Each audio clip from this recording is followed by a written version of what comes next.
Vllaznia e futbollit për Ferma është shpallur kampione e dimrit.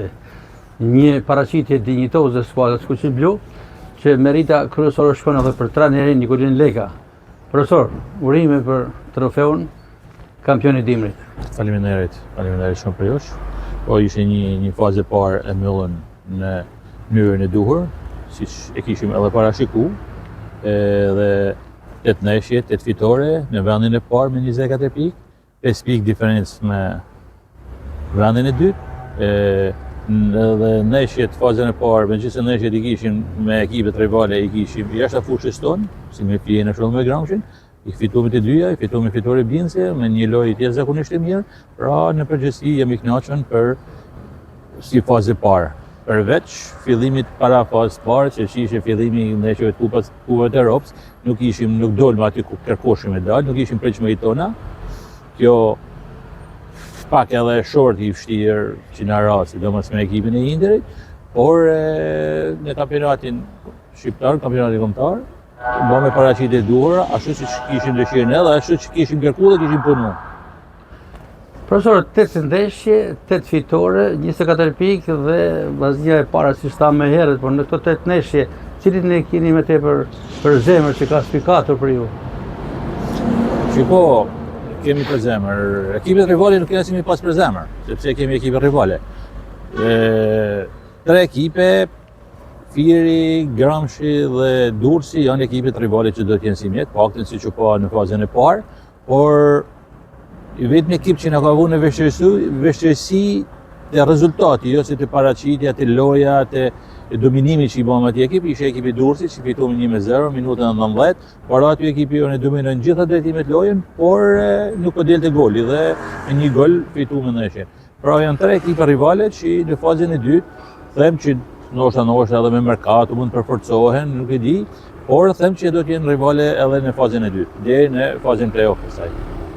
Profesor, pjesë e vllaznisë kampione është edhe kapitenja Megi Doçi, e cila në fund të vitit tek Bërma Gala 2025 rrëmbeu 2 trofe kryesor, topin e ardhë dhe këputin e ardhë. Natyrisht një kënaqësi dhe krenari për skuadrën tuaj. Po diskutojmë që krenari, është privilegj ta kesh Megin në ekip, sepse një futbollist si Megi me talentin, me punën e Megit, është vështirë të vinë në Shqipëri për shumë vite, dhe kjo të them me bindje. Megi fitoi në fund të vitit 2 trofet për kampionatin 2024-2025, por Megi ka të paktën 5 vjet që fiton topin e art, aq sa herë që ja bë topi i art për femra ka fituar Megi, vetëm një rast që Megi nuk ka kënë në Shqipëri, nuk e ka fituar. E ka pas fituar Esmeralda Franja, dhe është një ndërgëllqenuese që 13 vite në Shqipëri, është ndërgëllqenuese më të mirë të kampionatit shqiptar. Pra, jo kot dhe në ndeshjen me Gramshin, Megi tylla dhe fanela me numrin 800 gola të shënuar gjatë karrierës së saj, vetëm me ekipin dhe vetëm në kampionatin kombëtar, jo pa fut golet që ka shënuar në Kupë Pro League ose në ndeshjet ndërkombëtare si me vllazninë e Shkollës me kombëtarin. Pra Megi është një lojtar i jashtëzakonshëm dhe thash është krenari dhe privilegj ta kena Megin në skuadër. Ndërkohë, rikthimi në kampionat vjen pas janarit dhe vllaznia do të vijojë me të Ecuri, do ta mbajë titullin kampion?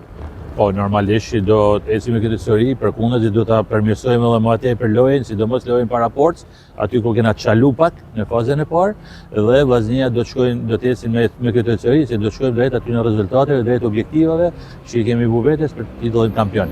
Po ashtu dhe Kupën e Republikës. Flasim pak për elementin e ri që ju shpeshherë keni filluar të jepni shumë hapësirë këtë rast lojtarëve me përvojë, po rritni edhe një brez të ri të talentuar që është garanci për të ardhmen.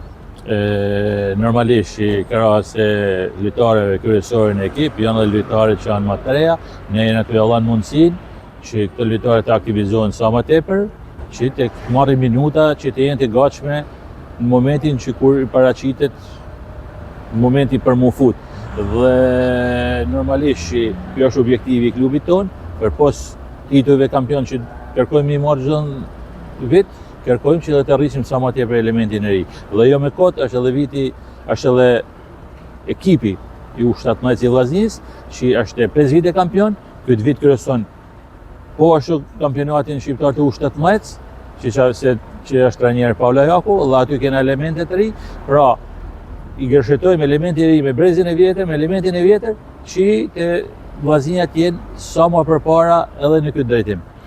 Gjithë suksese, profesor, natyrisht që vinë edhe nga mbështetja me stafin tuaj, me kolegët tuaj, si shtat me zëvendëstanerin Paula Jaku, me tanerin e portierëve Fabiola Rexhepi, por padyshim që presidenti i vllaznisë së femrave Lazar Matia ka një ndikim jo pak pa peshë në këtë suksese.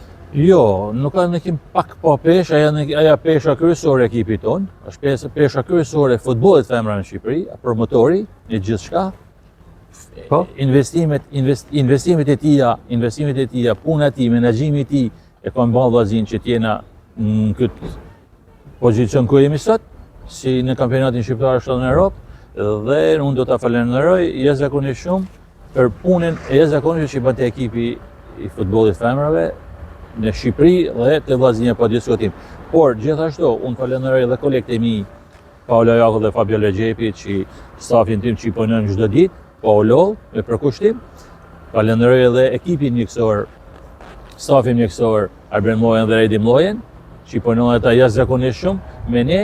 Pra është një falënderim i gjithë grupit të vllaznia, sepse na kena thënë gjithmonë ne jemi si një familje e madhe që i punojnë për të njëjtin qëllim gjithë, dhe unë do t'ju falenderoj dhe do t'ju uroj me këtë rast dhe gëzuar festat gjithë tyne personave që marrin te futbolli i femrave të vllaznisë.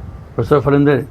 Faleminderit për jush dhe një urim të veçantë ka në mediat e Shkodrës që na mbështesin në çdo moment dhe ju urojmë gëzuar vitin e ri dhe faleminderit për jush që gjendeni gjithmonë te ekipi futbollit femrave të vllaznisë. Suksese, profesor. Faleminderit për jush.